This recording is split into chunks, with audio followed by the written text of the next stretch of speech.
Firstly আগে ভারতনাট্যম নামটাই ছিল না, সেটাই মানে অবশ্যই এটা গ্লোবাল স্টেজে এসছে এক প্রকারের, অবশ্যই ভালো, কিন্তু আমাদের এটাও লক্ষ্য রাখতে হবে যে গ্লোবাল স্টেজ মানে কিন্তু এটা ইন্টারন্যাশনালি যাচ্ছে। তো সেক্ষেত্রে সুষ্ঠু এবং স্বাভাবিকভাবে আমাদের আমাদের বিভিন্ন যে অথেন্টিসিটিটা একদম ভীষণ ইম্পর্টেন্ট। পাতি কথায় নোংরামো না করে রিল বানাও। ও নাচ মানে হাত পা নাড়ানো, উইচ ইজ ভেরি ব্যাড। আমি কি করলাম, উনি একটা চেয়ার, ওই প্লাস্টিকের রেড চেয়ার গুলো হয় না, প্লাস্টিকের গুলো পাতলা যেগুলো, ওরকম একটা রেড চেয়ারে বসতে গেছিল। আমি কি করলাম, না করবো না করবো না করতে আমি চেয়ারটা টেনে দিয়েছি, তো উনি বসতে কি পড়ে গেছে। আচ্ছা, আমাদের এই 6 বোন, তার মধ্যে আমার পরে যে মানে ছোট পিসির মেয়ে, সে বাদ দিয়ে বাকি সবাই কাকামণির স্টুডেন্ট। এটা কেউ জানেও না, মানে কন্টিনিউ করতে পারি না অনেকে। কাকামণির সাথে একবার কথা হচ্ছিল কি নিয়ে যে এরকম বিগ বসে যাবে, এরকম একটা ফানি মোমেন্ট ক্রিয়েট হচ্ছে, সবাই ছিল সিনিয়র দাদা দিদিরা। তখন কাকামণিকে কে একটা, আমার একদম মনে নেই, বলছে তুমি বিগ বসে যাবে তো হেরে আসবে, প্রথম দিনই আউট। সবাই ভালো, এত দয়া, এত দয়ালু, সবাই ভালো না, মানে অফার আসলেও যেও না, একদম একদম। তো যখন আমি গানের থেকে 3টে প্রাইজ পাই, তারপর প্রথমবার হলাম ফার্স্ট, পরের বার হলাম থার্ড, হ্যাঁ রাইট থার্ড, তার পরের বার হলাম আবার থার্ড, তারপর আবার লিস্ট থেকেই আউট। আমার চালনাতেই কিন্তু সে হয়তো একটা 20 থেকে ফুল হবে, তো সেইটাকে আমাকে অনেকটা বেশি যত্ন সহকারে, ইন আ গুড ওয়ে, ধৈর্য ধরে, যেটা খুব ইম্পর্টেন্ট একটা টিচারের ক্ষেত্রে, যে পেশেন্সটা অনেকের থাকে না, ঠিক আছে? তো সেক্ষেত্রে আমার মনে হয় এই টিচারটা অনেকটা কঠিন। আর সব থেকে ইম্পর্টেন্ট তো স্টুডেন্টদের গার্জেনদের ট্যাকেল করা। এবং এখন যেটা ম্যাক্সিমাম প্যারেন্টসরাই বলে যে শোকারন্ত, বুঝতে পেরেছ? রিলেট করতে পারছেন তো আপনারা যারা দেখছেন? এবার ও বলছে, ম্যাম আমি আপনার খুব বড় ফ্যান, নাচো গো শ্যামা দেখে আমি মানে কি বলবো, আমার এত ভালো লেগেছে আপনার এক্সপ্রেশন দিয়ে, আমি তো সিঁড়িতে দিয়ে যখন স্টেজে উঠেছি ও কেঁদে ফেলেছে আমাকে দেখে। এবার একটা কলেজের প্রথম সিনটা, কলেজের একটা সিন ছিল যেখানে একটা মেয়ে ছিল হচ্ছে ওই ক্যারেক্টারটার জন্য, হঠাৎ করে মেয়েটা শরীর খারাপ হয়, তো ও করতে পারে না, আমি ওই ডায়লগটা পেয়ে যাই। তখন দীপায়নদা বলে, এই মেয়েটা কালা জাদু করেছে নিশ্চয়ই, আসার পর থেকে এইসব হচ্ছে, ভালো কিছু হচ্ছে, ওর সাথে নিশ্চয়ই কালা জাদু করে ওকে অসুস্থ করে। মানে এভাবে বললেন, আমি খুব ছোট্ট, আমি তখন 19 বছর বয়স, এই রোগা তখন টিং টিং করছি। তারপর রীতা ভরিদির সাথে একটা, যতই হোক রীতা ভরিদি রয়েছে, সোহম মজুমদার তখন কবির সিং করে এসছে, সোহমদার সাথে, তারপরে সোমা আন্টি, মানে যে আমাদের মা সিরিয়ালের হীরা আম্মা, এনারা কত ভালো ভালো আর্টিস্টরা ছিল।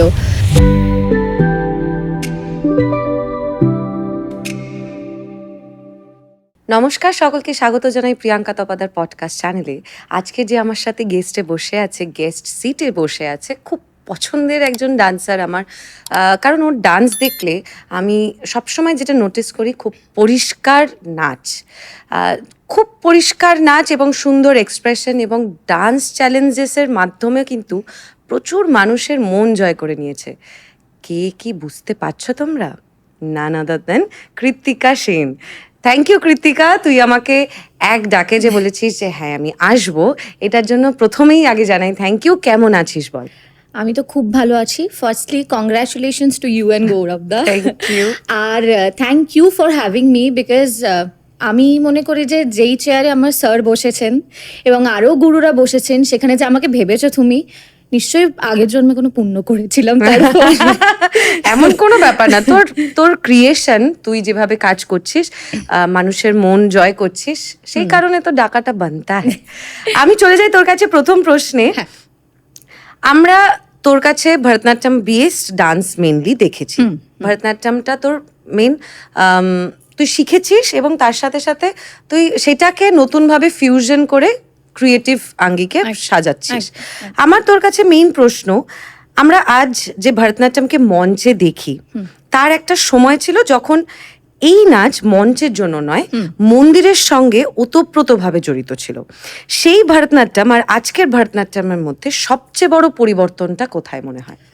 ফার্স্টলি আগে ভরতনাট্যম নামটাই ছিল না, আগে ছিল হচ্ছে সাদিরাট্যম, যেটাকে আমরা এখন বলি দাসিয়াট্যম বলে যেটা পরিচিত। মানে আগে মন্দিরের গর্ভগৃহে মানে ভেতরে যে দেবতাদের সামনে দেবদাসীরা পরিবেশন করতো সেইটাকেই বেসিক্যালি দাসিয়াট্টম বলছি। এবং সেটা দেখার কিন্তু কারুর মানে কোনো রাইটও ছিল না, কেউ দেখতেও পেতো না, যারা ওই মন্দিরের সেবায়েত ছিলেন তারা মাত্র দেখতে পেতেন। তো সেইখান থেকে আস্তে আস্তে মন্দিরের গর্ভগৃহ থেকে রাজসভায় আসে, সেখান থেকে যারা এখন বিখ্যাত ডান্সার তাদেরকে আমরা দেখতে পাই, তারা মন্দিরে নিয়ে আসে, তারপরে আস্তে আস্তে এই ভরতনাট্যম চলে। মানে যামিনী কৃষ্ণমূর্তি, রুক্মিণী দেবী আরুন্ডেল, বালা সরস্বতী, আরো অনেকে রয়েছে। আর এই যে তখনকার দিনে ওই প্রপার আমরা যে দেখি মার্গম, মানে আলারিপু, জাতিস্বরম, শব্দম, বর্ণম, পদম, তিলানা, যে 6টা মার্গম, সেসব কিছুই ছিল না তখন। ওই কীর্তনম বেস, মানে পার্টিকুলার কোনো দেবতাদের উৎসর্গ করে যে ভক্তিগীতি করা হতো সেটাকেই ওরা নৃত্য প্রদর্শন করতেন ওনারা। সেখান থেকেই আস্তে আস্তে এই 4 ভাই তারা মার্গামে নিয়ে এলো। অলসো কর্ণাটিক মিউজিকের অ্যাড অন করলো, বিভিন্ন ইনস্ট্রুমেন্টস এত কিছু নিয়ে। তারপরে আস্তে আস্তে মানুষের কাছে আরো ভালোভাবে পৌঁছে দেওয়ার জন্য 4 ভাইরা কিন্তু ছড়িয়ে গেল, যাতে আরো ওই হয়। এবার ক্লাইমেট ওয়াইজ কি হলো, বিভিন্ন আরো আইটেমস তৈরি করতে থাকলো, সেখান থেকে আমাদের কাছে পৌঁছায় রুক্মিণী দেবী আরুন্ডেল এনাদের থ্রু থেকে। তো তার সাথে এখনকার দিন তো অনেকটা ডিফারেন্স। তখন আমরা কিছুই জানতে পারতাম না, দেখতে পারতাম না, এখন কতটা বিস্তৃত বিষয়টা। এবং সব থেকে মেন ডিফারেন্স যেটা আমি বলবো, দেবদাসী মানে কি উমেন ওরিয়েন্টেড। এখন মেল ডান্সার্সরা মানে তাবড় তাবড় মেল ডান্সার্স রয়েছে, not only Bharatanatyam, every classical dance forms.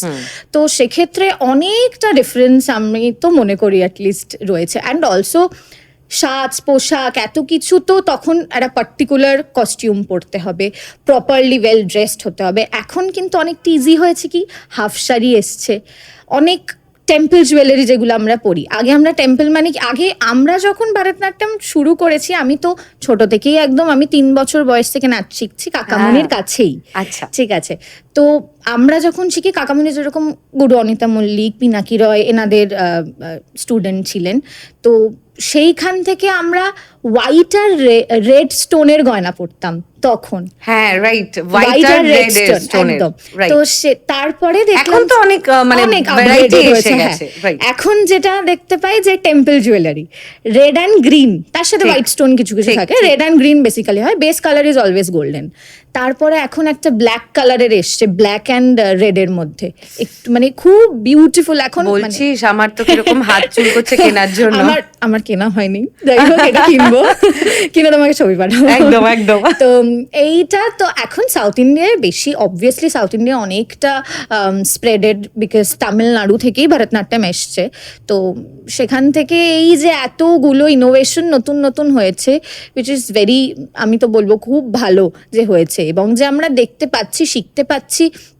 এবার ম্যাক্সিমাম আমি যেটা বলবো যে ম্যাক্সিমাম বা প্যারেন্টসরা কিন্তু, অনেক ডান্স ফর্ম তো রয়েছে ক্লাসিক্যাল, আমাদের টোটাল 8খানা রয়েছে। তার থেকে আমাদের মেইন ইম্পর্টেন্ট যেটা আমি মনে করি যে অনেক আইটেমের মধ্যেও ভরতনাট্যম, কত্থক, ওডিসি এগুলো কিন্তু বেশি করে শিখছে। ঠিক ঠিক তাই।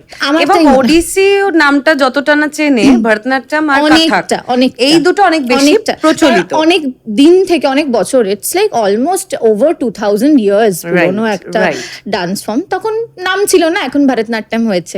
ঠিক, বেশ ভালো লাগলো তোর এই কথাগুলো শুনে। ইনফ্যাক্ট আমিও অনেক কিছু ভরতনাট্যমের সম্পর্কে জানতাম না, যা আর কি পড়েছি ভুলে যাই তো আমরা সবাই। তো সেই জায়গা থেকে যতটুকু জানতাম তোর কাছে আবার শুনে পুরো পড়াশোনাগুলো আবার মনে করলাম। হ্যাঁ, তো যেটার সাথে আমি তোকে আরেকবার প্রশ্ন করব, যে ধর্মীয় এবং সামাজিক পরিসরেই ব্যাপারটা তখন যুক্ত ছিল। একদম একদম। এখন এসে গেছে আমাদের জীবনে ইউটিউব, আমাদের রিল, যেটা আমরা সবাই সোশ্যাল মিডিয়া, এবং গ্লোবাল স্টেজেও আমরা পৌঁছে গেছি। তো সেই জায়গা থেকে তুই এটাকে এভলিউশন বলবি নাকি ট্রেডিশন ডাইলিউট হয়ে যাওয়ার আশঙ্কা বলে মনে হয়? অবশ্যই এভলিউশন, অবশ্যই। আমি তো বলবো ট্রেডিশনাল একটা আপগ্রেড, এটা আপগ্রেডেশন এটা। কারণ এই যে গ্লোবাল স্টেজ বলছো, আগে কি হতো, ওই যে আগের পয়েন্টে দেবদাসী প্রথা আমরা জানতামই না কি বিষয়টা যদি এনারা না আনতেন। Right right. তো সেখান থেকে এখন গ্লোবাল স্টেজ, মানে আমি কলকাতায় নাচটা করছি, আমার নাচ কিন্তু দেখছে দূর দূর মুম্বাই, এই ফরেন কান্ট্রিজে। তুমি এখন ভাবো, এখন মানে এখনকার দিনে দাঁড়িয়ে শুধুমাত্র যে আমরা যে ইন্ডিয়ান কালচারটাকে শিখছি সেটা নয়, না। ফরেনার্সরা কতজন রয়েছে যারা ভরতনাট্যম শিখছে, ওখানে ওয়ার্কশপ হয়। ঠিক। এবং আমি রিসেন্টলি একটা রিল দেখলাম কালকেই, যেখানে একটা চাইনিজ মেয়ে কুচিপুরি করার জন্য রেডি হচ্ছে, সে আবার গেট রেডি উইথ মি দিয়েছে। Oh মা। মানে আমাদের ইন্ডিয়ান কালচারটা কতটা এখন ফ্লারিশড হয়েছে, কতটা রিফাইন্ড ওয়েতে রয়েছে। তো সেটাই, মানে অবশ্যই এটা গ্লোবাল স্টেজে এসছে এক প্রকারের, অবশ্যই ভালো, কিন্তু আমাদের এটাও লক্ষ্য রাখতে হবে যে গ্লোবাল স্টেজ মানে কিন্তু এটা ইন্টারন্যাশনালি যাচ্ছে। তো সেক্ষেত্রে সুষ্ঠু এবং স্বাভাবিকভাবে আমাদের বিভিন্ন মানে authenticity-টা ভীষণ important। পাতি কথায় নোংরামো না করে রিল বানাও, এটাই। ঠিক তাই, ঠিক। এটাই। আর এই মডার্ন অডিয়েন্স, এখনকার মডার্ন অডিয়েন্স ক্লাসিক্যাল ডান্সটা সম্পর্কে কিন্তু খুব মিস ইন্টারপ্রিট করা হয়, বিকজ তারা সব রিলস দেখে। একদম।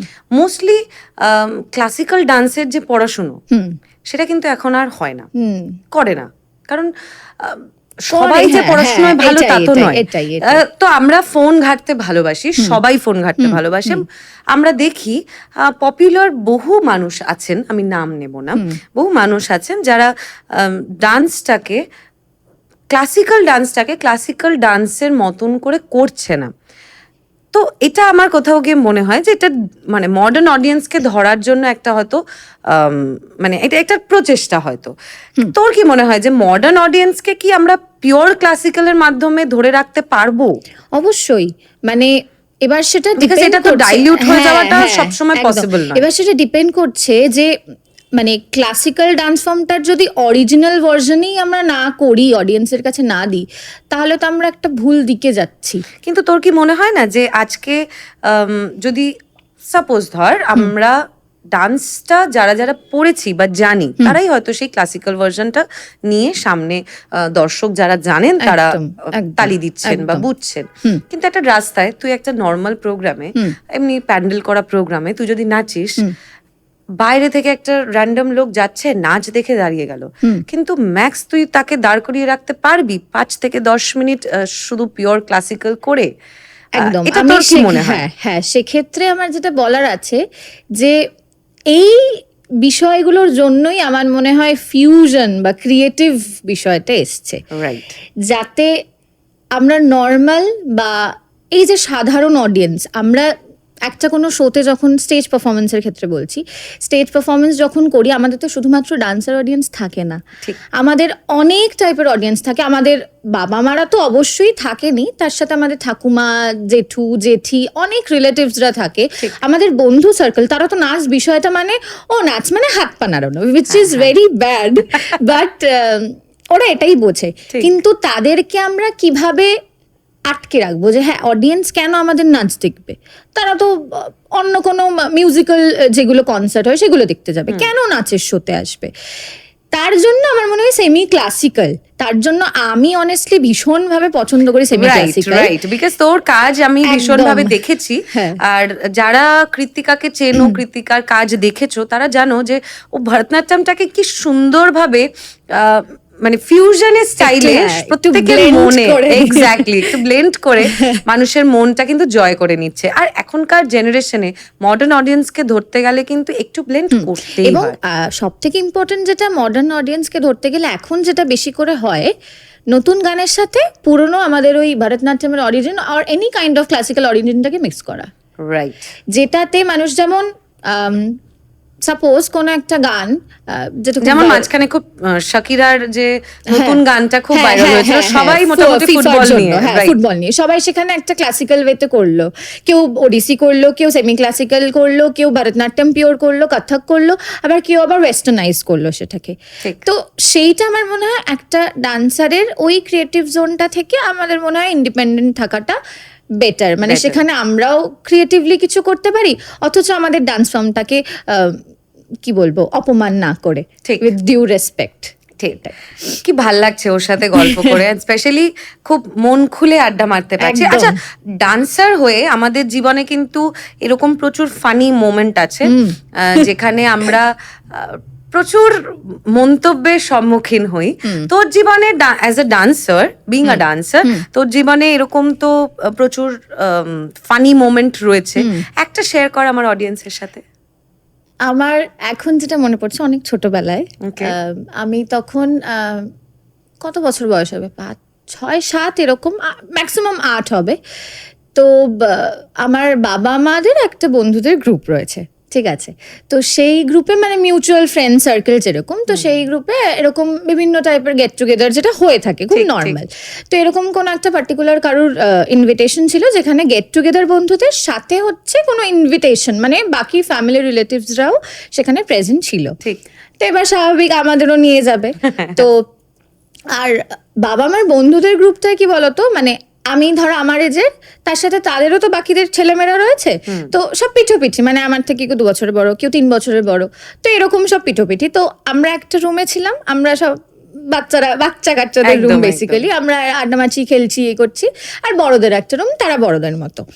আর তার মধ্যে থেকে ওই রিলেটিভ বললাম না ছিল একজন, যে আমাকে চেনে, সেই রুমে এসছে, জানে আমি নাচ করি। এবার যেহেতু মানে নাচটা অনেক দিন ধরে করি বললে জানে মোটামুটি, হ্যাঁ, ভালোই নাচি আমি, যাই হোক। তুই খুব ভালো নাচিস, সেটা তো বলতে কোনো ভালো অস্বীকার করবো না। ভালো নাচি বলে তার জন্য সবাই বলতে পুশ করতে, কারণ একটা নাচ দেখা।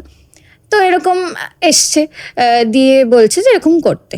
এবার ছোটবেলায় আমি জানি এটা আমার ছাড়া সবারই এরকম এক্সপিরিয়েন্স হয়, তোমারও হয়েছে। ছোটবেলায় যা হয় যে কোনো একটা অকেশন, কোনো একটা গেট টুগেদারে গেলে যেই ডান্সার বা যে গান গায় বা যে আবৃত্তি করে, এদেরকে একটু বলা হয় যে যা নাচ কর। ধরো বললাম না, ভাল লাগছে না, মা ব্যাস।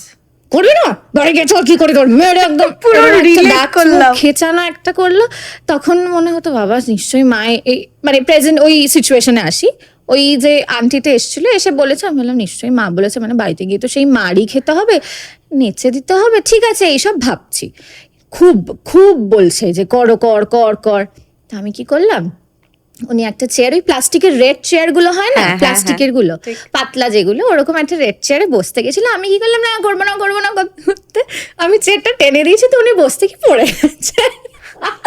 তো আমি এইরকম লেভেলের দুষ্টু ছিলাম, এবং দুষ্টুটা এই লেভেলের, মানে বাড়িতে ধরো কোনো আমাদের ওকেশন, আমাদের ফ্যামিলি, মানে আমাদের বাড়িতে বলছি, আমার বেসিক্যালি আমার বাবারা 4 ভাই বোন, ঠিক আছে, 2 ছেলে আর 2 মেয়ে। তাদের মধ্যে বড় যে ছেলে, তার মেয়ে হচ্ছে আমি। তো আমাদের হচ্ছে একটাই, আমাদের এবার বলছি জেনারেশন, আমার একটা নিজের দাদা, আর বাকি হচ্ছে 6টা বোন, আর কোনো ছেলে নেই, ঠিক আছে, মানে একটাই দাদা। Okay. তো ওকেশন হচ্ছে আমাদের মেনলি কালী পুজোর সময় একটা, তার মানে দাদার get- প্রচুর রোয়াব আছে কিন্তু খুব খুব ফ্যামিলিতে। খুব খুব মানে বিশাল রব। যাই হোক, বাট এবারে যেটা বলছিলাম যে আমাদের বেসিক্যালি দিওয়ালি মানে কালী পুজোর দিন আমাদের মিট আপ হতো। কেন? আমাদের কাছে ছোটবেলায় দুর্গাপুজোর থেকেও কালী পুজোটা ওয়াজ মোর এক্সাইটিং, বিকজ আমাদের কালী পুজোটা হতো অর্গানাইজার, বেসিক্যালি যেগুলো আমরা বলি, আমাদের বাবা কাকা পাশের বাড়ির কাকু, মানে যারা খুব ক্লোজ, এনারা মিলে পুরো পুজোটা করতো, মানে অর্গানাইজ করতো, প্যান্ডেল, এই ঠাকুর অর্ডার দেওয়া সবকিছু। তো সেইখানে যখন আমরা বোনরা মিলে করতাম, এবার দাদার আর আমার আর যে 2 দিদি আমার আগে যারা, তাদের এজটা আমাদের থেকে একটু মানে অনেকটা ডিফারেন্স, মানে 7 to 9 ইয়ার্সের একটা এজ গ্যাপ। তো আমার পরে আরো 4 বোন, যে আমরা সব পিঠোপিঠি, মানে 1-2 বছরের ছোট বড় এরকম। আচ্ছা। আমাদের একটা গ্যাং মতো ছিল, আর বাচ্চা থাকা মানেই চিৎকার চিল্লামিল্লি বাড়িতে। তো এই কালী পুজোর সময় কি হতো, সাপোজ এবার কালী পুজো তো, আর কি আসতো, পিসিরা না অনেকদিন আগে থেকে চলে আসতো কালী পুজোয়, ভাইফোঁটা এইসব কাটিয়ে 2 দিন পরে যেত, মানে জমজমাট। আর আমাদের শিয়ালদারিয়া, তো ওখানে আমার স্ট্রিটের বড় পুজো হচ্ছে সোমেন মিত্রর, তো ওখানে সব রাইডস অ্যান্ড যেগুলো অ্যামিউজমেন্ট জিনিসপত্র ঠিক, ছিল, ঠিক। ওইখানে সব একসাথে যেতাম চড়তে, এই খাচ্ছি ওই খাচ্ছি। তো এবার বাড়িতে কি হতো তখন, ধরো আমি নেই, আমি গেছি পড়তে কোথাও, বা ধরো নাচের ক্লাসে গেছি, নাচের স্কুল তো ওরকম অনেক 3-4 দিন আগে থেকে ছুটি দিত না, ঠিক। দিওয়ালির ওই কালী পুজোর ওই সময়গুলো। এবার ধরো নেই বাড়িতে, বাড়ি পুরো শান্ত, মানে পিন ড্রপ সাইলেন্স যেরকম হলো এরকম সাইলেন্স। এবার তখন ধরো কেউ এসছে বাড়ির কাকা বা কেউ, বা সামওয়ান এলস বাইরের, তাতাই, আমার হচ্ছে ডাকনাম তাতাই, তাতাই বাড়িতে নেই না, মানে এইরকম দুষ্ট। আর যেই বাড়িতে আছে মানে গম গম গম গম করছে, চিল্লামিল্লি, কাঁদছে, ও খাচ্ছে, ওকে মারছে, মানে ছোটবেলায় খুব মজা করে আমরা বোনেরা মিলে একসাথে সময় কাটিয়েছি। বাহ। এখন সেটাই খুব মিস করি, মানে অনেস্টলি যে যার যার কাজে ব্যস্ত। ঠিক তাই, ছোটবেলাটা না একটা আলাদাই আর সময়। আরেকটা ইন্টারেস্টিং জিনিস বলি, যেহেতু বোন নিয়ে হচ্ছে, আমাদের এই 6 বোন, তার মধ্যে আমার পরে যে মানে ছোট পিসির মেয়ে, সে বাদ দিয়ে বাকি সবাই কাকামণির স্টুডেন্ট। এটা কেউ জানেও না, মানে কন্টিনিউ করতে পারি না অনেকে, বিকজ কাজের চাপ, এই অন্য জনার নিয়ে নিয়েছে, অন্য মানে প্রফেশন আলাদা। আমি একমাত্র না, আমি করব। নাইস। ইনফ্যাক্ট মানে এই দুষ্টুমির গল্পগুলো কেউ না কেউ ঠিক রিলেট করছে, বিকজ আমি পুরো গেঁছো বাঁদর ছিলাম একদম। আমার মা বলতো, ইনফ্যাক্ট কাকামুনি নিজেও জানতো, ছোটবেলা থেকে যখন দেখেছে, আমি কখনো শিখিনি ওনার কাছে, কিন্তু আমার বেশ ভালো লাগে এটাই, কারণ আমার আন্টির খুব ক্লোজ ফ্রেন্ড, আর সেই ক্লোজ ফ্রেন্ডশিপের জন্য আমার আন্টি যদি সেকেন্ড মাদার হয়ে থাকে, আমার কোহিনুর স্যার ছিলেন সেকেন্ড ফাদার। তো ওরকম একটা জায়গা উনি মানে আমার কাছে তো বিলঙ্গিং রয়েছে এই মুহূর্তে। তো এই কাকামণি মানুষটাই এরকম, মানে সবাইকে আপন করে। একবার সেই মনে আছে, কাকামণির সাথে, এইটা শুনলে খুব হাসবে এবং মারবে মনে হয় আমাকে, কাকামণির সাথে একবার কথা হচ্ছিল কি নিয়ে, যে এরকম বিগ বসে যাবে, এরকম একটা ফানি মোমেন্ট ক্রিয়েট হচ্ছে, সবাই ছিল সিনিয়র দাদা দিদিরা। তখন কাকামণিকে কে একটা, আমার একদম মনে নেই, বলছে তুমি বিগ বসে যাবে তো হেরে আসবে, প্রথম দিনই আউট। সবাই ভালো, এত দয়ালু, সবাই ভালো না, মানে অফার আসলেও যেও না, একদম।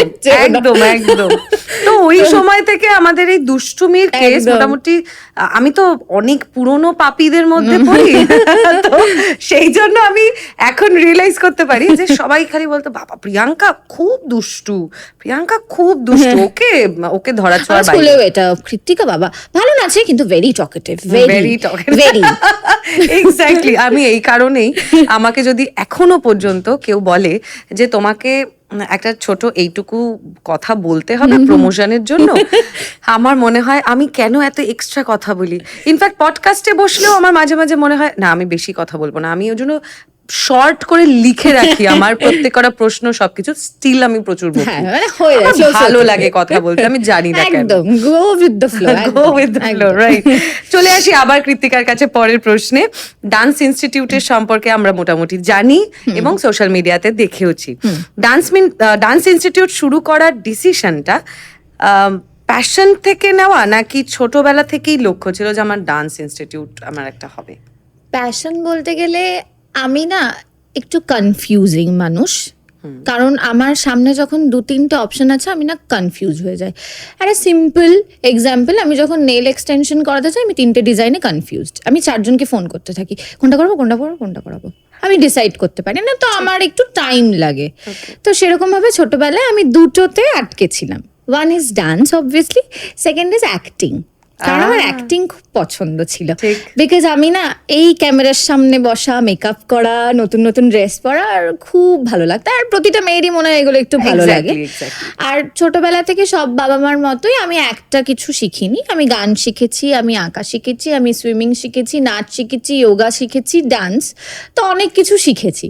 তার মধ্যে একটা চুজ করতে হয়, একটা সুইমিং ছেড়েছি বিকজ আমার মনে হয় কিছু মাস কন্টিনিউ করার পর খুব জ্বর এসে গেছিলো, তবে তো আমি ঘ্যান করেছি, যাবো না, ডান। আচ্ছা, গান আমার ভালো লাগতো, আমি সত্যিই গান গাইতে খুব পছন্দ করি, আমি গান ভালোবাসি, সুর তালের জ্ঞানটা আমার রয়েছে, মানে সুরটা ঠিক লাগাতে পারি, এরকম একটা ব্যাপার। তো আমার বাবা তখন খুব বলতো যে তুই না নাচের থেকেও বেশি গান ভালো করিস। আমার কি রাগ হতো, না নাচকে অপমান করছে, হবেই না, গান ছেড়ে ফেটে দেবো। তো গানটা আমি আর কন্টিনিউ করতে পারিনি, কেননা যেই দাদা আমাকে, আর আমি গানও শিখেছি কল্যাণ জেঠুর স্টুডেন্টের কাছে, সঞ্জীব দা বলে এক দাদা, সঞ্জীব দাস, ওই দাদার কাছে আমি গান শিখেছি, বাড়িতে এসে করাতো। তখন ওই ক্লাস 7-8 থেকে আমি স্টার্ট করি, 9-10 অব্দি। তারপর দাদাও একটু ব্যস্ত হয়ে গেল, স্কুলে পড়ানো স্টার্ট করেছিল, আর প্লাস আমারই মনে হয় কন্টিনিউ করা হয়নি। এবার তখন তো আমি ডিসিশন নিতাম না, অবশ্যই বাবা মা। আমার সত্যি কথা বলতে মনে নেই কেন এক্স্যাক্ট রিজনে আমি গান ছেড়েছি। আচ্ছা, যোগা ডান্সটা আমি তারপর আর কন্টিনিউ করতে পারিনি, কারণ ওটা কালীঘাটের অনেকটা দূরে যেতে হতো, কার কাছে শিখতাম ভুলে গেছি। অনেক ছোটবেলার অনেক ঘটনা, ছোট ঠিক। কথা বলছি, অনেক আমার সত্যিই মনে নেই। ঠিক। আচ্ছা, তারপর নাচ, আমি নাচ করব, নাচটা নিয়ে কন্টিনিউ করতে করতে শিখছি, কাকামুনির কাছেই ছোট থেকে করছি। আচ্ছা না, কাকামুনির আগে 3 বছর বয়স থেকে স্টার্ট করে রাজীব দা বলে, আমি দাদার টাইটেলটা ভুলে গেছি, ওটা আমি বাবার মার থেকেই একদম জেনে এসছিলাম, কেননা আমি নামটা আমার মনে ছিল না। তো রাজীবদার কাছে আমি প্রথমে শিখি, তারপরে আমি কাকামণির কাছে ওই 3.5-4 বছর বয়স থেকে ভর্তি হই। তো কন্টিনিউ চলছে। এবার ইনস্টিটিউটের যে প্ল্যানটা, আমি কখনোই ভাবিনি ইনস্টিটিউট খুলবো যদি না আমাকে 14 বছর বয়সে কাকামণি এবং সুজয় কাকু, সিনজনের যারা হত্যাকর্তা, তারা আমাকে যদি না সিনজনের ছোটদের ব্যাচের দায়িত্বটা দিত। আচ্ছা, when I was 14 years old, মানে আমি ক্লাস 10-এ সবে উঠেছি, আমাকে তখন দায়িত্ব দেওয়া হয় যে এই বাচ্চাদের ব্যাচটা তুমি সামলাও। এবং আই ফিল সো, আমার মনে হয় তুমি এবং সবাই এটাই এগ্রি করবে, যে বড়দের থেকে অনেক বেশি চ্যালেঞ্জিং বাচ্চাদের শেখানো।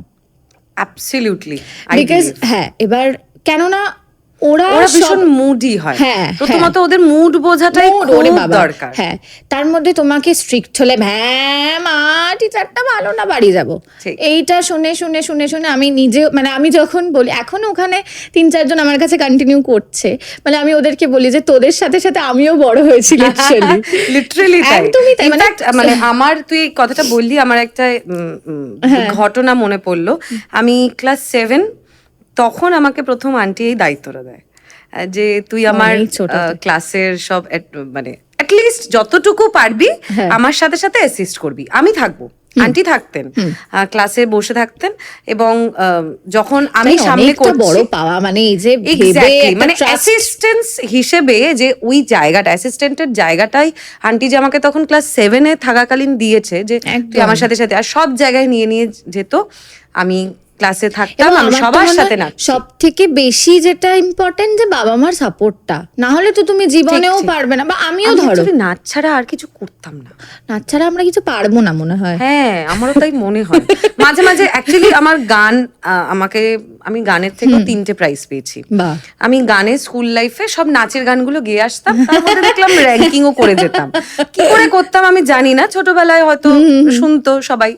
তো যখন আমি গানের থেকে 3টে প্রাইজ পাই, তারপর প্রথমবার হলাম ফার্স্ট, পরের বার হলাম থার্ড, হ্যাঁ রাইট, থার্ড, তার পরের বার হলাম আবার থার্ড, তারপর আবার লিস্ট থেকেই আউট। কারণ যা বুঝতে পারি যে গানটা আমার জন্য নয়, কারণ নাচ আর গান একসাথে, বলে নাকি পায়ের যে তালটা পড়ে ওটার সাথে ভোকালের কোনো, গলার কোনো একটা কর্ড আমাদের জয়েন্ট রয়েছে, যেটাতে আমাদের ভোকাল খুব হাস্কি মতন হয়ে যায়। Maybe I am not sure, আমি গানের, আমি এটা শুনেছি, আমি শিওর নই যেটা কতটা সত্যতা আছে কতটা মিথ্যা আছে, বাট এইটা আমার, এই কারণে আমি কখনো গান শিখিনি। মানে আমার গান পাস সাবজেক্টে রবীন্দ্রসঙ্গীত ছিল রবীন্দ্রভারতীতে, তো আমি যখন রবীন্দ্রসঙ্গীতে গান গাইতে গেছি, আমাকে ইয়ে বাজাতে বলেছে, ম্যানুয়াল সেতার বাজাতে বলেছে। এবার সেতারে আমি বলছি, আমি বাইরে থেকে লাইনে দাঁড়িয়ে শুনে নিচ্ছি এই বাজায় কি করে। আমাকে তখন বললো এই তো এটা দিয়ে প্রথম তারটা তিনবি, তারপরে 1 2 3। আমি বলছি আচ্ছা 1 1 2 3। এবার ওখানে গিয়ে তো আমি কিছুই মমচিত্তে গাইছি, তার সাথে মানে এটা খুব একটা অদ্ভুত ফানি ঘটনা। 1 1 2 3, এবার কোনোটাতে আমি তালে মেলাতে পারছি না, আমাদের তো তালে সব মমচিত্তে নৃত্যে নৃত্যে তালে দিচ্ছি। এবার ওখানে আমি মমচিত্তে নৃত্যে নৃত্যে টুং টুং টুং টুং টুং টুং টুং, আমি জাস্ট ইমাজিন করছি, সিনারিই পাচ্ছি না। এবার লাস্টে দেখছি আমার দ্বারা বাজানো হচ্ছে না, সামনে এক্সামিনার বসা, আমার কিন্তু প্র্যাকটিক্যাল এক্সাম চলছে। আমি দেখলাম কোনো জায়গায় এটা তো আমি হয় ফেল করবই, কিন্তু পাশ করেছিলাম। ভগবান আমাকে খুব মানে দয়া করেছিল, দয়া করে পাশ করেছি। আর আমি পরের বার না, এক্স্যাক্টলি কারণটা হচ্ছে, আর পরের বার তোর গান শুনতে চাই না, তুই পাশ করে যা, আবার শুনতে হবে তো নয় তোনাদের। তো যখন বসেছি লাস্টে দেখলাম একটা তালে মমচিত্তে নৃত্যে নৃত্যে, আর টিং টুং টুং নেই, মানে টুং টিং টিং টিংটা নেই, আর শুধু টুং, শুধু টুনেই চলছে সব। তো এই ধরনের প্রচুর মজার ইনসিডেন্ট রয়েছে। যাই, তোর কাছে আমরা পরের প্রশ্নে যাই, কারণ আমি কথা বলতে শুরু করলে কথা থামবে না, আর আমাদের আড্ডা শুরু হলে আর আড্ডাও থামবে না। ইনস্টিটিউট নিয়ে যেটা বলার, বল বল। এই যে কাকামণি তো দিল, তারপরে নাচো গো শ্যামা হ্যাপেন্ড ইন মাই লাইফ। তো Exactly, এটা আমি তোর কাছে নিয়ে, হ্যাঁ, আসবো। পরে ওটা অনেকটা বড়। তো এই নাচো গো শ্যামার আগে যেরকম সবাই একটু হাত খরচার জন্য যেরকম টিউশন করে, তো মা বাবার আমার বরাবরই সাপোর্ট। মা বাবা কখনো, মানে আমি ক্লাস 10-এ মাধ্যমিকের আগের দিন আমি কাকামুনির অ্যানুয়াল শো করেছি, ঠিক ঠিক। কখনো প্রেশারাইজ করেনি। মা বাবা বলতো 5 নম্বর, একটু ভালো করে 5 নম্বর পেলেই হবে, ঠিক আছে। তো এই সাপোর্টটা আমি পেয়েছি, কখনো কোনো বিষয়ে আটকাইনি, নাচ নিয়ে তো অ্যাটলিস্ট না। তো এইবারে যখন আমি তোমার ওই হাত খরচার জন্য ধরো, তো কি হতো, আমাকে তো মোটামুটি স্কুলে আমার একটু ভালো নাম ছিলাম, আমার নাচ ঠিক, মানে নাচ is equals to Krittika Sen, ঠিক, ঠিক। এরকম একটা ব্যাপার।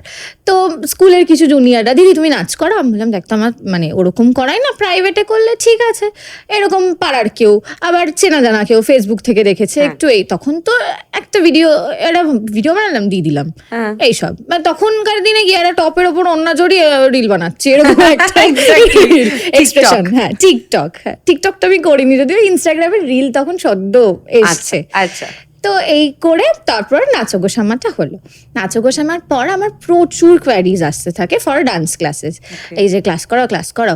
এবার আগের তো আমার প্রাইভেট ক্লাসেস ভর্তি রয়েছে, মানে ভর্তি বলতে তোমার ওই 4-5 জন মতো এক একটা দিনে শেখে, বা একদিনে দুজন এরকম। এবার এত কোয়ারিজ এসছে, এবার তো আমাকে একটা দিন ডিসাইড করতে হবে, তো একটা দিন কি করব, কবে করব। তো আমার যেহেতু বাকি দিনগুলো আমি বরাবর বললাম না, আমি একটু অ্যাক্টিং এর সাথে একটু যুক্ত ছিলাম, তো একটু অ্যাডভার্টাইজমেন্ট পড়লো, আচ্ছা ইনস্টাগ্রামে তখন এরা একটু রিল বানাবো, নিজের শুট, নিজের ক্লাস, এই করে। প্লাস আমার রবীন্দ্রভারতীর তখন পড়াশোনা চলছে, গ্রাজুয়েশন, তো সময়টা বের করাটা চাপের। আমি ভাবলাম যে কবে করব, আমার তো রবিবার ছাড়া সময় নেই। ভাবলাম রবিবার তাহলে কি আছে, নাচের জন্যই তো, নিজের একদিনের ঘুরতে যাওয়াটা বাদ দিয়ে দিই, ঠিক আছে কোনো ব্যাপার না, ওদেরকে নিয়ে থাকবো, আরোই ভালো হবে। তো আমি একটা রবিবার দিন ডিসাইড করলাম। তো রবিবার একটা ব্যাচ হয়ে গেল, যারা প্রাইভেটে করতে বললাম চলে আয় তোরা। এবার যারা একটু ধরো দূরে থাকতো, আমার সল্ট লেকে আমি যাই করাতে, লেক টাউনে যাই করাতে, এই যারা দূরে থাকতো, লেক টাউনটা তখনও স্টার্ট হয়নি, তাদেরকে আমি গিয়ে করাতাম নয়, কারণ আমি যেখানে করাতাম তারপরে দেখলাম আরো কোয়ারিজ আসাতে আমি ওখানে একটা ব্যাচ খুলে নিলাম সল্ট লেকে। তো হ্যাঁ, মানে বিভিন্ন জায়গায় না গিয়ে সল্ট লেকে ব্রাঞ্চ মতন হয়ে যাচ্ছে বিভিন্ন জায়গায়।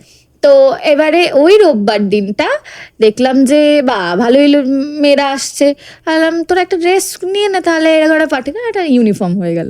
ইউনিফর্ম থেকে আমি বললাম তাহলে তো একটা স্কুল মতো লাগছে, এটা তো একটা নাম দিতে হবে। তো আমার দিদি, মানে আমার কাকার মেয়ে, বড় মেয়ে দিদিকে আমি বলি, আমি ভাইদি বলি দিদিকে, ভাইদি অনেকটা আমার লাইফ জুড়ে, মানে আমি যদি দেখি যে আমার ইন্সপিরেশন কোথাও গিয়ে আমার দিদি, মানে আমি বলি নাচের ক্ষেত্রে বলছি না, as a lady, as a women, কিভাবে ও নিজেকে চালনা করে আমার খুব ভালো লাগে পার্সোনালি। ওকেও ভাববে সামনে যে প্যাক দিচ্ছে, যাই হোক ওরকম কিছু না, আই রিয়েলি লাভ ইউ ভাইদি।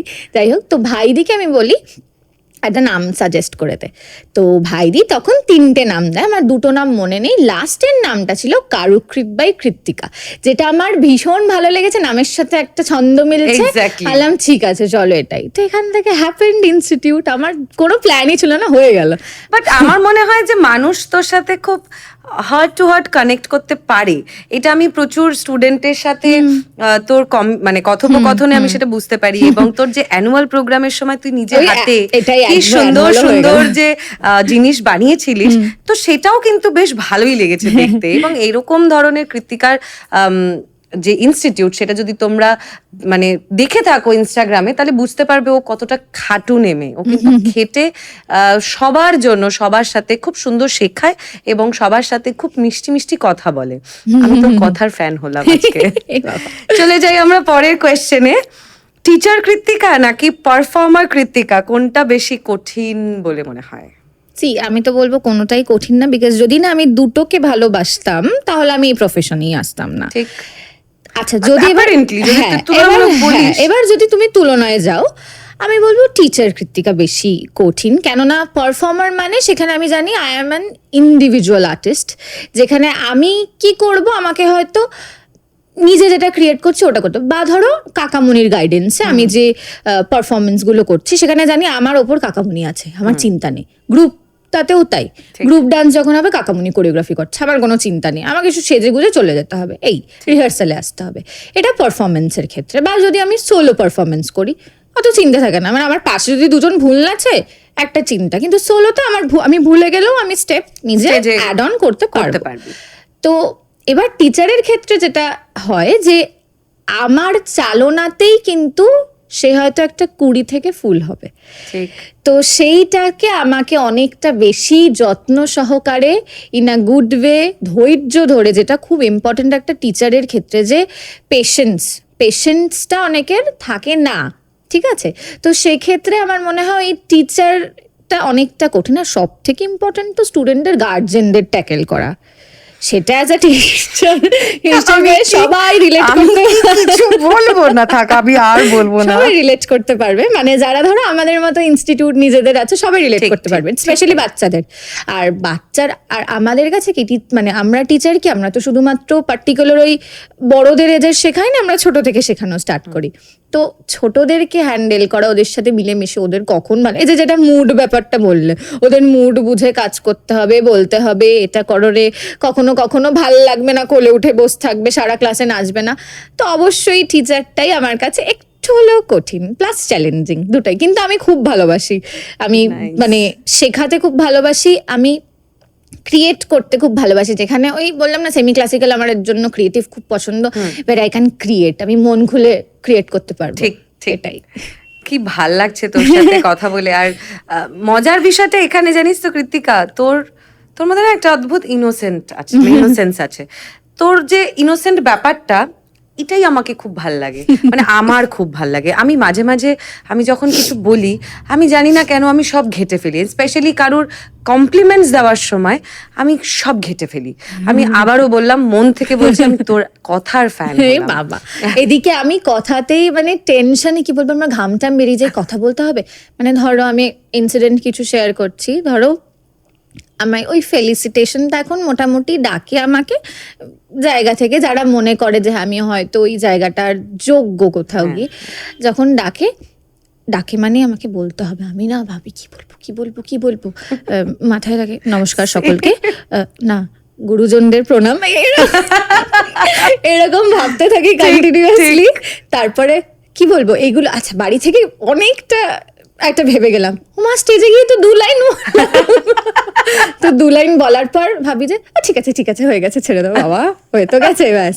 এই মানে আমাদের ডান্সারদের ক্ষেত্রে মনে হয় যে আমাদের নাচটাই আমাদের কথা, ওটাই আমাদের ওয়ার্ডস, আমরা আমাদের নাচের সময় তো ওটাই মজা, আঙ্গিক দিয়ে আমরা সেটাকে একদম বের করে দিই কথাটা।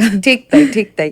একজন স্টুডেন্ট যদি টেকনিক্যালি ব্রিলিয়েন্ট হয় কিন্তু স্টেজ প্রেজেন্স যদি না থাকে, তাকে তুই কিভাবে ডেভেলপ করবি? দেখো, দুটোর ক্ষেত্রেই আমি বলবো প্র্যাকটিস মেক্স এভরিওয়ান পারফেক্ট, আমি এটা বলবো।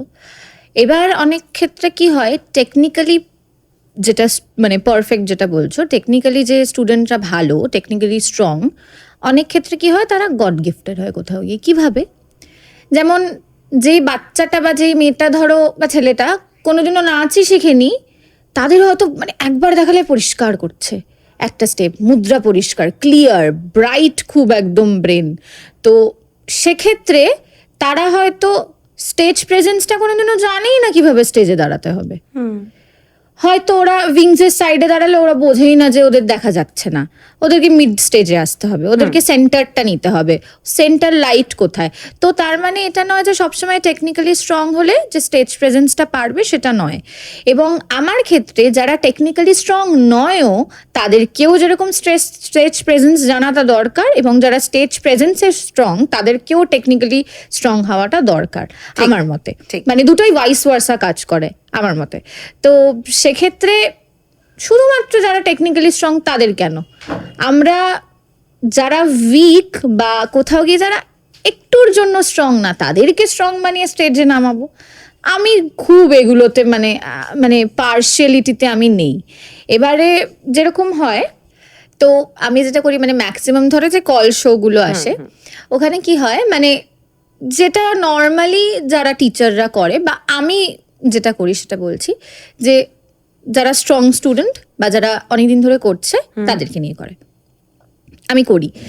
এবার তার সাথে কি করি, যারা ধরো আমি তো খুব বেশি দিন হলো স্কুলটা খুলিনি, এবারে আমার স্টাইলটা না, আমাকে লোকে এটাই বলে, যেটাতে আমি ব্লেসড মনে করি, যে তোকে দেখে মনে হয় পুরো কাকামুনির ছাপ বসানো। আমাকে অনেকে বলে যে তোকে দেখে মনে হলো পুরো কাকামণির স্টুডেন্ট, তুই পুরো ছাপ একদম কাকামণির পুরো দেখা যায় তোর ওপর। তো এবার সেটাই আমি কি করি যে স্টেপসগুলো অবভিয়াসলি সেই প্যাটার্নেরই হয়। তো যারা ধরো 2 বছর ধরে করছে আমার কাছে তাদেরকে আমি অবশ্যই নিই। এবং আমার শো কিরকমভাবে আসে বলো তো, 2 সপ্তাহ 1 সপ্তাহের মধ্যে একটা এরকম কল এলো, এই শো আছে এই দিনে, করলাম। এবারে স্বাভাবিকভাবে 2 সপ্তাহ বা 1 সপ্তাহের একটা যদি টাইম ডিউরেশন থাকে, সেইটাতে কখনোই তোমার 2 সপ্তাহ টানা আমি রিহার্সাল দিতে পারবো না। 1 সপ্তাহ দিতে হবে, বা মানে 3-4 দিন দিতে হবে, বা 2 দিন দিতে হবে, 1 সপ্তাহ হলে 4 দিন ম্যাক্সিমাম। তো সেই সময় যারা আমার স্টেপসগুলো জানে তাদেরকে তো বলি। এবং তাছাড়া আমার যাদের মনে হয় যারা নিউ এসছে, ফ্রেশার্স যারা আমার কাছে এসছে শিখতে, তাদের মধ্যেও কিছু জনকে আমি নিই। আমি এটা করি, মানে এই যে এই ডিফারেন্সটা বললে technically strong and stage presence, সেটা তো অবশ্যই স্টেজ এবং শুটের ক্ষেত্রেও তাই। আমি যখন ধরো শুট করি স্টুডেন্ট, আগে তো আমি প্রচুর করতাম, এখন সত্যি সময়ের অভাবে হয় না, তুমিও জানো খুব ভালো করে রিলেট করো, তো করে ওঠা হয় না সত্যি কথা বলতে। মানে একটা মাথায় গেলো এই গানটা ভালো এসছে, চলো এটা করে নি কিছু একটা। ওই ধরো সকালবেলায় শুট করতে যাবো, আগের দিন মাঝরাতে ঘুমানোর আগে আমি কোরিওগ্রাফি করে চলে গেলাম, তো এইরকম একটা।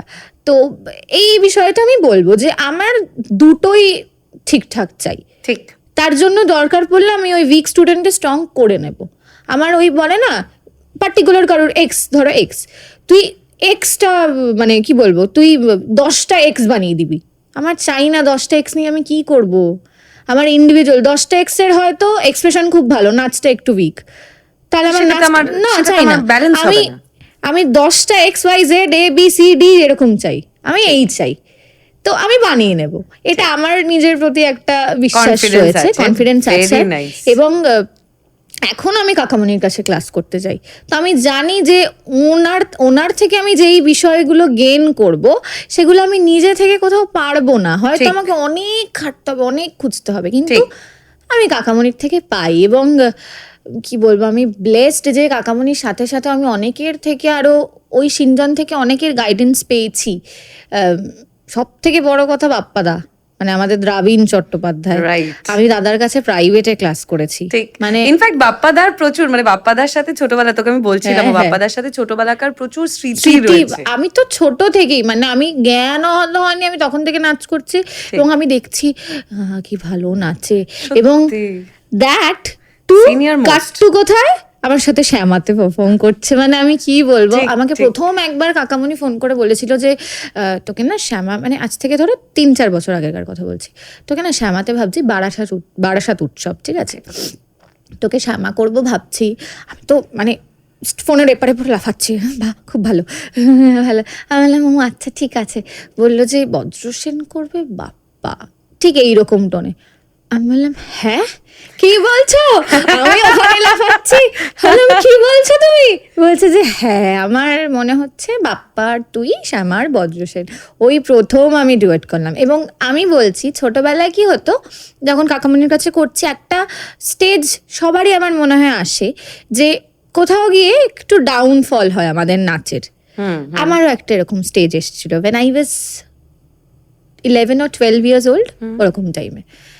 তারপরে মা বাপি মনে হয় কথা বলেছিল কাকামণির সাথে, কাকামণি সাজেস্টেড বাপ্পাকে তুই বলতে পারিস। তখন তো দ্রাবিন্দা হয়নি, তখনও বাপ্পাদাই বলে আমরা জানি।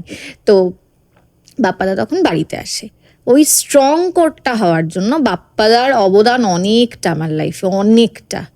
মানে বাপ্পাদাকে, এবং অলসো শিবাজিদা এখন এই দুনিয়াতে নেই, তবে শিবাজিদার থেকে যা আমি পেয়েছি creative, we will miss him একদম forever, because আমরা বাপ্পাদা শিবাজিদা ওই টাইমটাতে, বাপ্পাদা শিবাজিদা এই দুজন একদম যেরকম আমি আমার বান্ধবী বিনোদার কথা, শিবাজিদা তো নিজেরা নিজে অপরকে কি বলতো, বালি, চোখের বালির ওই বালি বলতো।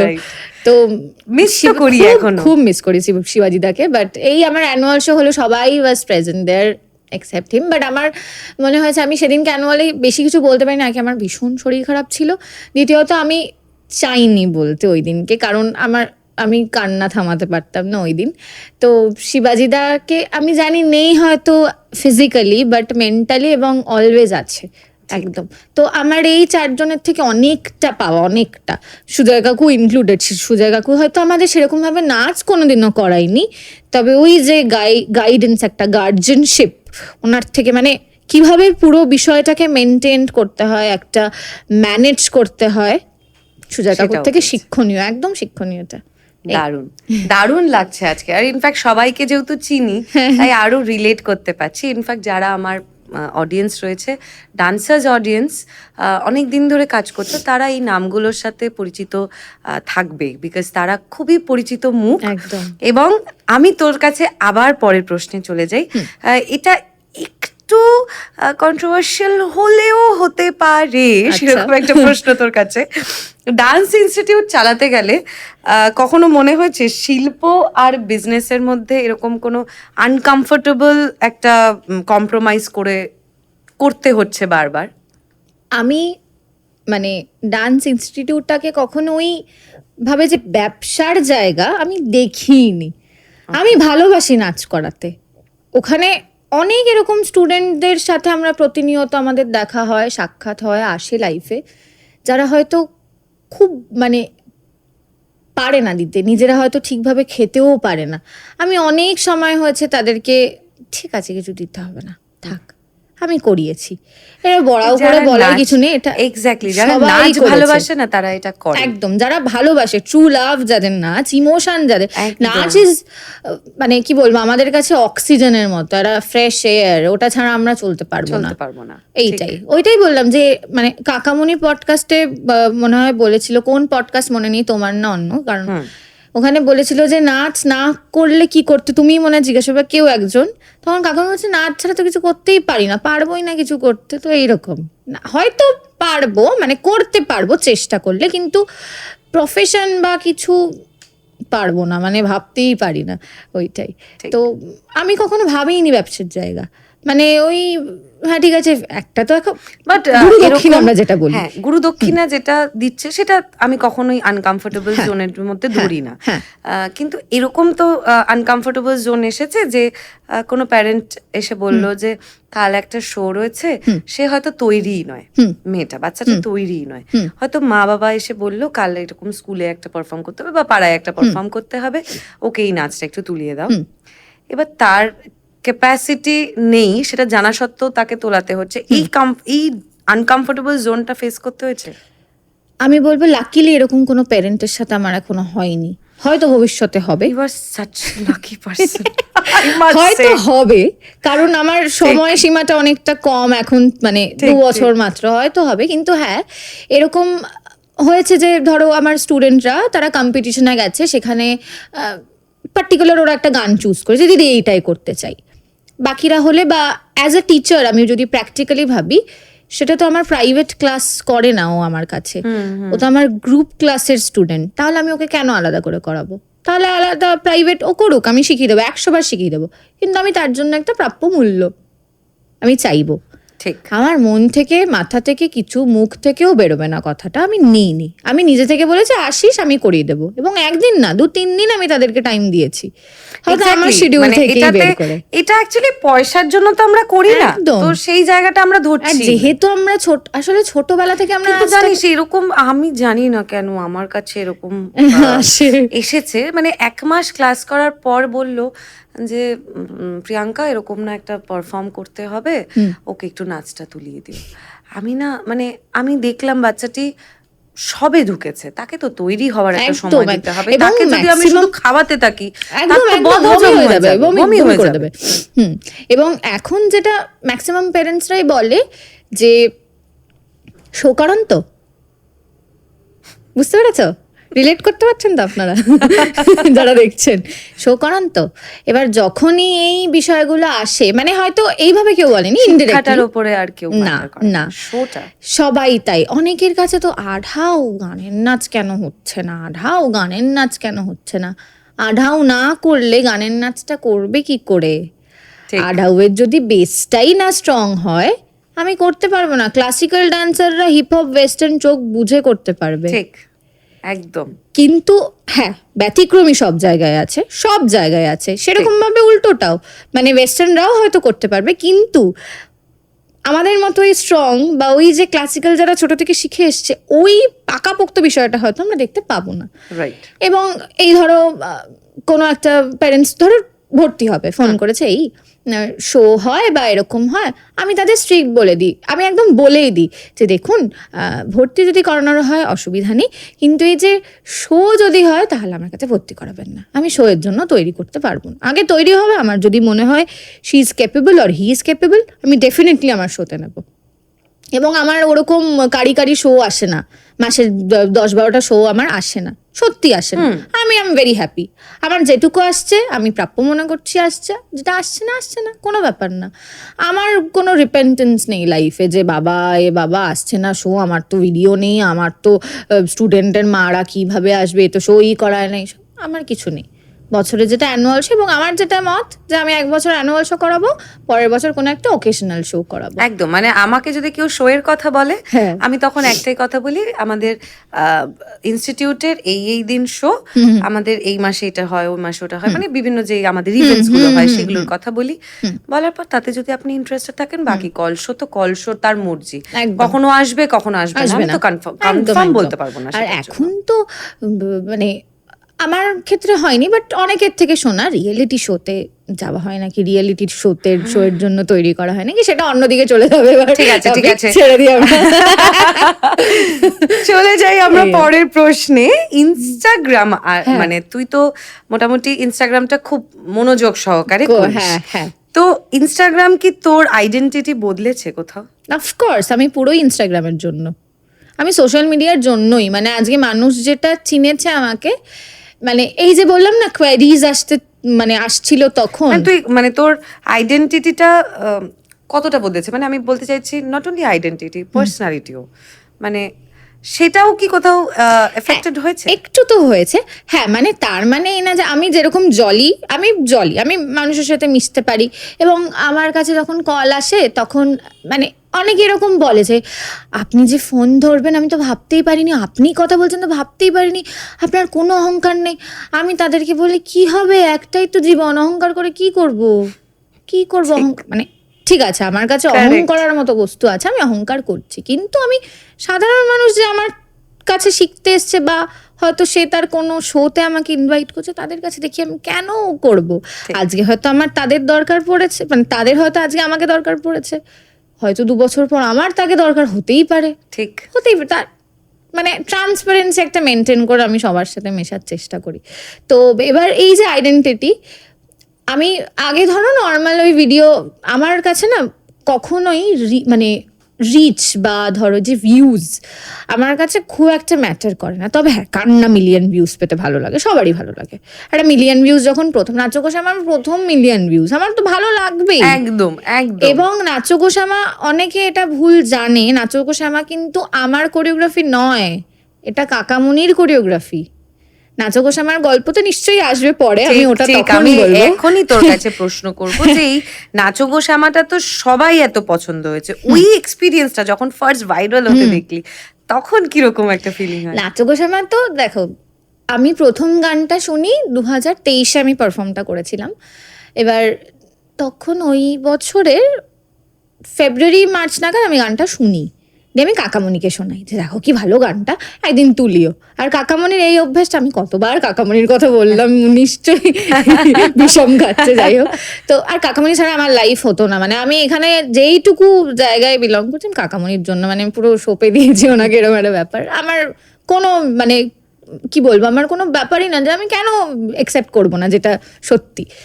তো তখন আমি কাকামণিকে শুনি, আর কাকামণি খুব এই বিষয়টা রয়েছে যে একটা গান বলতো ওটাই তোলাই, মানে এটা যে কোনো স্টুডেন্টকে বলবে। আজকে ধরো আমরা অনেক পুরনো, যারা নতুন তাদেরকেও কিন্তু সেইভাবেই বলে যে ক্লাসে ডেকে, যে ধরো ক্লাসে ধরো গেছি একটা গানের নাচ, একটা গান দিয়ে ওই গানটায় তোলাই, এগুলো রয়েছে। তো কাকামণি নতুন গান এবার হ্যাঁ পছন্দ হলো না, তখন বললো অন্য কিছুতে, এরকম, সেটা আলাদা।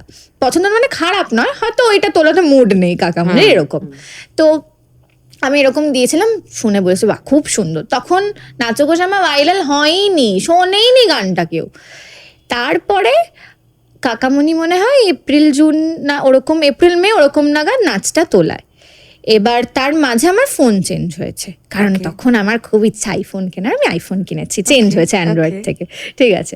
তো এই যে সময়ে খুব স্বাভাবিক হোয়াটসঅ্যাপে যা ভিডিও ডিলিটেড, আমার তো নেই ভিডিও। এবারে এই যে আমি দেখেছি সবাই প্রচুর ড্রাইভে ইয়ে করে রাখে, আমার তো স্টোরেজই খালি ফুল হতে থাকে। একদম বাবা, আমার তো কি করে, আমার স্টোরেজটা এমনি, আমার একটু ছবি তুললেও মনে হয় স্টোরেজ ফুল হয়ে যায়। যাই হোক, কালী পুজো যে বলছিলাম না তোমায়, যে আমাদের পাড়ার সব অর্গানাইজার, মানে আমাদের বাড়ির সবাই, বাবা কাকা পাশের বাড়ির কাকু এরকম, তো অর্গানাইজার মানে যখন তোমার কালী পুজো হবে তা আমাকে প্রত্যেক বছর নাচ করতে বলতো।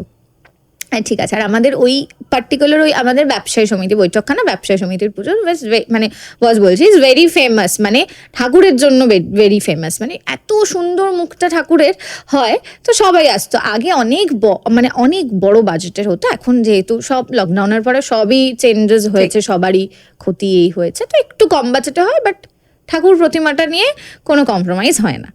তো বলে পারফর্ম করতে, এবার আমি বলি আমার তো কোনো কালীর নাচ তোলা নেই।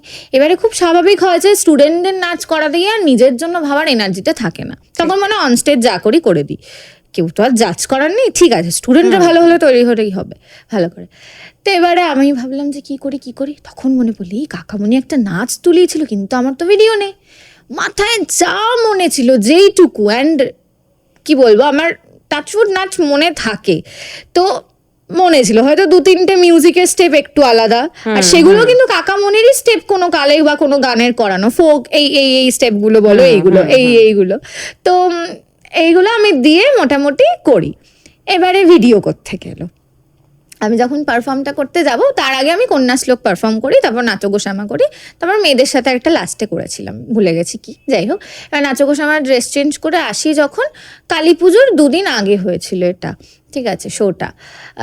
তো তখন আমার এক বন্ধু ছিল, ও গান চালাচ্ছিল, আমি ওকে আমার ফোনটা ওর কাছে ছিল, আমি বললাম একটা ভিডিও করতো, আর কি করবো, একটা আপলোড করে দেবো। তখন আমার ভিউজ কত, তার আগে অবধি আমার ভিউজ আছে 2000 4000 এরকম ভিউজ, তাতেই হ্যাপি। আমি ভিউজ নিয়ে কখনোই মাথা ঘামাইনি। আমার এই যে এখন তুমি হয়তো জানো, আমার তো ভীষণ ফলোয়ার্স বাড়ছেই না, মাঝে মাঝে কমে যায় ফলোয়ার্স, ঠিক আছে, আমি বদার করছি না। আমার এখন ভিউজ বেশি আসছে না, আমি বদার করছি না, আমি আমার কাজ করে যাও কর্মে। এক্স্যাক্টলি এটা আমিও খুব বিলিভ করি, বা আমি ভিউজ দেখিও না।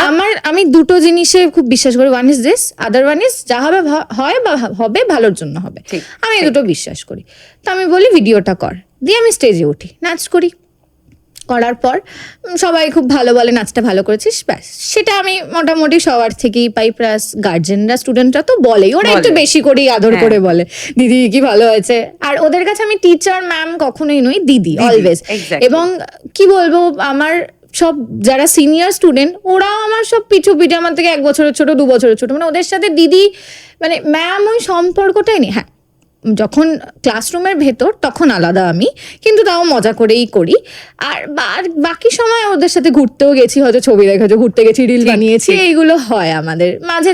চলে কি করছিস তোরা, বাড়িতে আড্ডা মারি, এরকম। তো ওরা ভালো বললো একদম। এবার যেহেতু কালী পুজোর পর, মানে কালী পুজোর আগের 2 দিন আগে টাইম আছে, মানে কি করি, একটু আপলোড করে দিই 56 সেকেন্ডস না 50 সেকেন্ডসের তো রিল, কি আর হবে তো হয়ে গেল মিলিয়ন ভিউজ। এবার যখন প্রথম মিলিয়ন, আমি প্রথম দিন দেখছি 50K গেল, আমার বাবা বলছে দেখিস এটা অনেক ভিউজ যাবে, 100K যাবে, 500K যাবে। বললাম কি বলছো, তো এইসব হবে না। এবার মা বলছে না ভালো, আর মার তো খুব ভালো লাগছে, সবার ভালো লাগছে, মিলিয়ন এই 100K ওপর চলে যাচ্ছে। আমি বললাম কি গো থামছে না, তো তো বেড়ে যাচ্ছে। এবার আমি ভাবছি এত কমেন্টস, এত লোকজন দেখছে, খুব ভালো লাগছে। প্রথম কাকামণিকে ফোন, কাকামণি তোমারটা নেচে দিলাম, এরকম হয়েছে, কাকামণিও খুব খুশি। এবার কাকামণি ক্লাসে গেছে, তুই তো ভাইরাল এরকম করছে, বেশ ভালো লাগছে। এবার কাকামণি স্টুডেন্ট যারা আছে তারাও দেখছি চিনতে পারছে, কৃতিকাদি তুমি না।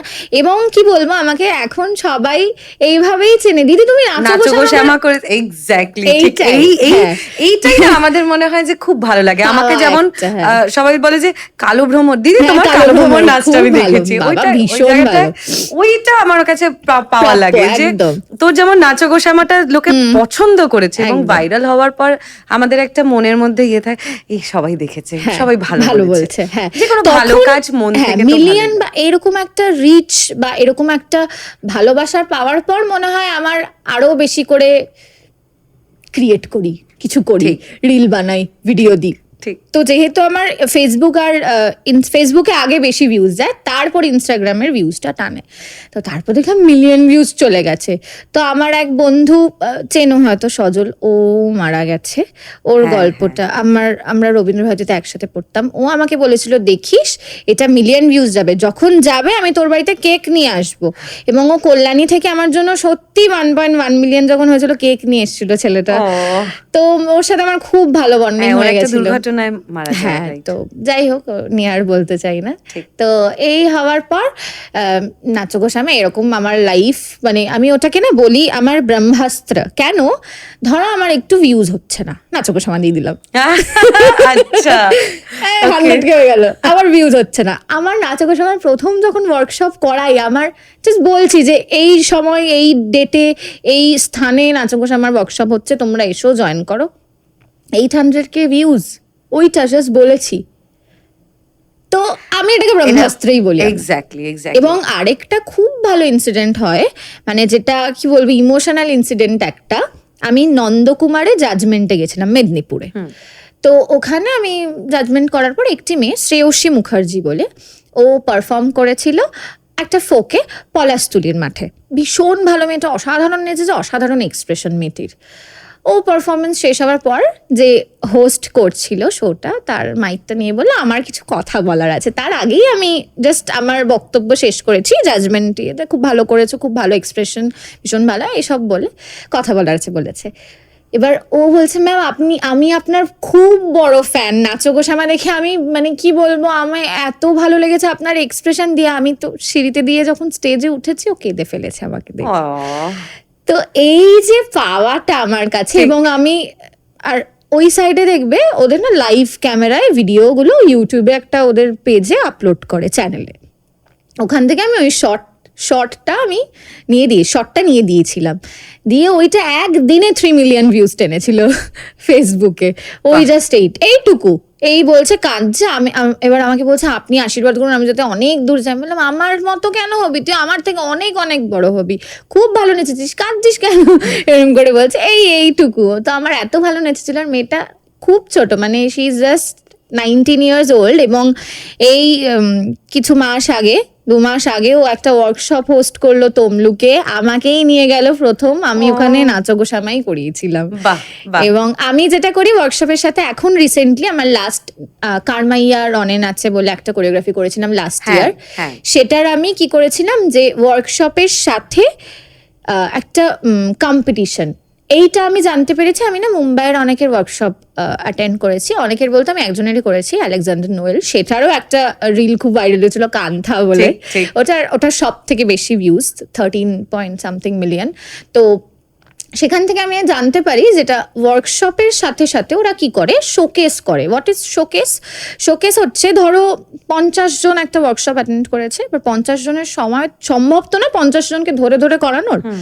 তো আফটার ওর লেসন নাচটা করার, আর দেখবে তুমি মুম্বাইয়ের সবাই 1.5 মিনিটের বেশি করায় না ক্লাস, যাতে ও সময় দিতে পারে। 1.5 মিনিট করানোর পর এরকম 50 জনের মধ্যে ধরো 5টা গ্রুপ ভাগ করে 10 জনকে দাঁড় করালো, দিয়ে করলে। এবার ওই 10 জনের মধ্যে, মানে 5টা গ্রুপ, ওই 10 জন 50 জনের মধ্যে যাদেরকে ভাল লাগে তাদের সাথে ও 2 করে পারফর্ম করে, এবং যারটা সব থেকে ভালো লাগে যাদেরটা, তাদের সাথে সোলো করে। তো এই সোলো আমি 2বার ছাড়া বাকি প্রত্যেকবার সোলোই পেয়েছি।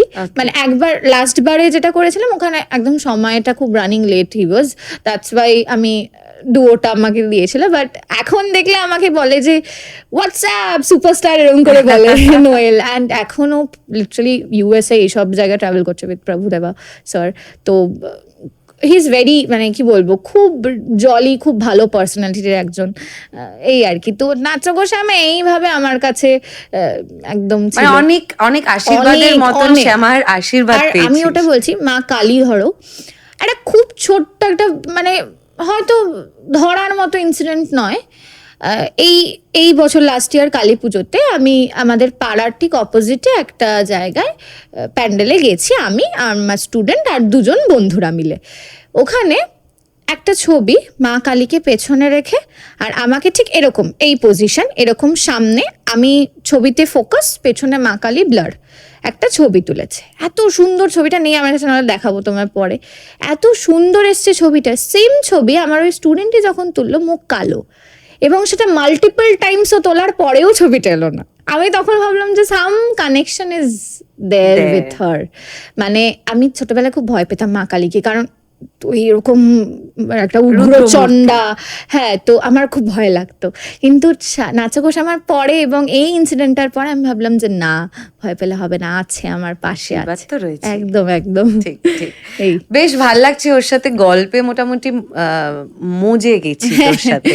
আমার নেক্সট প্রশ্ন ওর কাছে আবার চলে যাই। ব্রহ্মা জানেন গোপন কম্বটি, এই সিনেমাটায় তুই একটা চরিত্র পাঠ করিস, এই এক্সপিরিয়েন্সটা একটু শোনা। আমার অ্যাকচুয়ালি ফেসবুকে তখন ওই ছোটোখাটো ভিডিও দিতাম, তো ওখানে দীপায়ন দা বলে একটা দাদা আছে, দীপায়ন ঘোষ মনে হয় খুব সম্ভবত টাইটেলটা। তো দীপায়ন দা আমাকে মেসেজে করে, মানে মেসেঞ্জারে টেক্সট করে যে এরকম একটা সিনেমা আসছে, ব্রহ্মা জানেন গোপন কম্বটি, Windows production house. So Windows production house দেখে আই ওয়াজ ভেরি এক্সাইটেড। তারপর বললাম যে ভুয়ো না তো, আমি দেখি আগে প্রোফাইল চেক করি, আগে যেই মেসেজ করে আমি প্রোফাইল চেক করি। আমি দেখলাম যে না, করছে। দিয়ে আমি বললাম যে কে আছে লিডে, বললো রীতাভরি চক্রবর্তী। আমি বললাম আচ্ছা, দিয়ে বললো ফোন নাম্বার। আমি ফোন করেছি, আমাকে পুরো ডিটেলস বললো, যেরকম রীতাভরি রয়েছে, এটা শিবপ্রসাদ নন্দিতার যে অ্যাসিস্ট্যান্ট অরিত্র মুখার্জি, উনি প্রথম সিনেমা, এটা ওনার প্রথম ডিরেকশন হবে, ওনার ডেবিউ। আমি বললাম আচ্ছা। বললো যে আমাদের অ্যাকচুয়ালি একটা নাচের পার্ট রয়েছে, যেটা হচ্ছে বিয়ের গানটা, বিয়া লেগেছে, ওর ছড়ে তোর বিয়া লেগেছে, ওই গানটা, ওইখানে একটা নাচের পার্ট আছে, তো আমাদের একটা ভালো ডান্সার চাই। বললাম ঠিক আছে। বললো তুমি এক কাজ করে, অমুক দিনে অডিশন আছে, একবার চলে এসো। তোমার অডিশন লাগবে না, জাস্ট সামনাসামনি একটা নর্মাল ফর্মালিটি একটা কথা। তো আমি গেছি মাকে নিয়ে, সামনে দেখছি কত চেনা মুখ, মানে আমি হয়তো নামও জানি না, বাট সিরিয়াল এরা সিনেমা কোনো করেছে। এবার আমি দেখছি যে সবাই বসে আছে, আমি মাকে বলছি মা আমার তো খুব টেনশন হচ্ছে। এবার তার মধ্যে থেকে দীপায়নদা ছিল না তখন, অন্য কাজে ব্যস্ত ছিল, অন্য একজন এসে আমাকে একটা স্ক্রিপ্ট ধরায়। বললাম মা আমাকে তো বললো অডিশন নেবেন, আর আমার তো ডায়লগ ডেলিভারিতে এত ভয়, আমার ডায়লগের কিছু থাকলে আমি যে গুলিয়ে যাচ্ছে, কেমন হাত পা ঠান্ডা হয়ে যায়। তো আমার ওরকম ফিল হচ্ছে। আমি বললাম মা বাড়ি চলো করতাম। এইবারে আমি দেখলাম এরকম ডায়লগ দিয়েছে, 2 লাইনের ডায়লগ, তাতেই আমি পুরো কি বলবো ঘাম ঝরিয়ে একাকার কাণ্ড। গেলাম ভেতরে, দিয়ে জাস্ট অডিশনে বলতে যাব একটা লাইন, দেখলাম দীপায়ন দা এসছে। বললো এই ওকে কেন নিচ্ছ, ওকে নিও না, ও তো নাচের ওটার জন্যই মেনলি রয়েছে। আমি বললাম আমার তো মানে বাবা চলে এসছে রেস্কিউ করতে, এরকম একটা ব্যাপার। তারপরে দেখলাম যে দীপায়নদা বলে আচ্ছা ঠিক আছে দিয়ে দে যখন করছিস। তো আমি একটা দিলাম। তারপর বললো তুই একটা নাচ দেখা, কি গানে নাচ করবি। তার মানে লাস্ট উইন্ডোজের রিলিজড মুভি ওয়াজ গোত্র, যেখানে ওই রঙ্গবতী গানটা ভাইরাল হয়েছিল, ঠিক আছে। তো আমি বলেছি রঙ্গবতী করবো, আর দে ওয়্যার লাফিং যে জানে কোথায় টোপ ফেলতে হবে। তো আমি নাচলাম, বললো যে এরকম তারিখে ওয়ার্কশপ রয়েছে, চলে আসিস। আমি বললাম আমি কি সিলেক্টেড হয়ে গেলাম, ওয়ার্কশপের ডেট দিচ্ছে মানে তো সিলেক্টেড। তাই হ্যাঁ, ওয়ার্কশপে গেলাম, সিলেক্টেড। এবার ওখানে যখন এবার হয়ে গেছে অডিশন রাউন্ড শেষ, এবার তোমার স্টার্ট হচ্ছে তোমার প্রি প্রোডাকশন যেটাকে আমরা বলি। তখন আমি জানতে পারি অরিত্রদা দীপায়নদা সবার সাথেই তো মোটামুটি কথা হচ্ছিল, তখন জানতে পারি যে মহিলা পুরোহিত নিয়ে তো বেসিক্যালি ছিল, ভীষণ ভালো একটা সিনেমা। তো রীতাভরির 3জন স্টুডেন্ট যারা ওর সাথেই পৌরোহিত্য যখন করতে যাবে, ওর হেল্পিং হ্যান্ড হিসেবে থাকবে। তো সেখানে 3জন মেয়ে। এবার আমার জন্য বা আমি কোথাও গিয়ে লাকি, ওরা 3টা বিজোড় হয়ে যাচ্ছে বলে একটা এক্সট্রা অ্যাড অন করলো আমাকে একটা ক্যারেক্টার দিয়ে। তো আমি খুব হ্যাপি হয়েছিলাম যে খুব ভালো হলো, একটা ক্যারেক্টার তো পেলাম, একটা নাম এলো। তারপর প্রথম সিনেমা উইন্ডোজ প্রোডাকশন, মানে উইন্ডোজ প্রোডাকশন হাউস ভীষণ ভালো, মানে এত সুন্দর সুন্দর মুভিজ, লাইক হামি, বেলা শেষে মাল্টিপল সব সব ভালো লাগে এভরি আমার। এভরি ঠিক। বহুরূপী যাই হোক। তো এবারে আমি বললাম যে ঠিক আছে, তা আমার নাচটা ছিল ওর ছড়ি তোর বিয়া লেগেছে ওই গানটায়। ওইটা করার পর আমার আর কোনো ডায়লগ ছিল না, কিন্তু স্ক্রিন প্রেজেন্স মোটামুটি ছিল। এবার একটা কলেজের প্রথম সিনটা, কলেজের একটা সিন ছিল যেখানে একটা মেয়ে ছিল হচ্ছে ওই ক্যারেক্টারটার জন্য। হঠাৎ করে মেয়েটা শরীর খারাপ হয়, তো ও করতে পারে না, আমি ওই ডায়লগটা পেয়ে যাই। তখন আচ্ছা। দীপায়নদা বলে এই মেয়েটা কালা জাদু করেছে নিশ্চয়ই। আসার পর থেকে এইসব হচ্ছে, ভালো কিছু হচ্ছে, ওর সাথে নিশ্চয়ই কালা জাদু করে ওকে অসুস্থ করে। মানে এভাবে বলেন, আমি খুব ছোট, আমি তখন 19 বছর বয়স, এই রোগা তখন টিং টিং করছি। তারপর রীতা ভরিদির সাথে একটা, যতই হোক রীতা ভরিদি রয়েছে, সোহম মজুমদার তখন কবির সিং করে এসছে, ঠিক। সোহমদার সাথে, তারপরে সোমা আন্টি, মানে যে আমাদের মা সিরিয়ালের হীরা আম্মা, এনারা কত ভালো ভালো আর্টিস্টরা ছিল। তো এইভাবে আমার ব্রহ্মাজানের গোপন কম্পটি হয়। দারুণ লাগলো ওর কাছে সব গল্পগুলো শুনে, আর এক্সপিরিয়েন্সেস গুলো কিন্তু মজারও। এবং যার যেটা আমি মনে করি যে প্রত্যেকের জীবনে এই কাজের সাথে সাথে কিছু কিন্তু মজার এক্সপিরিয়েন্সেস গুলো একদম, দিয়ে যায়, আর একদম।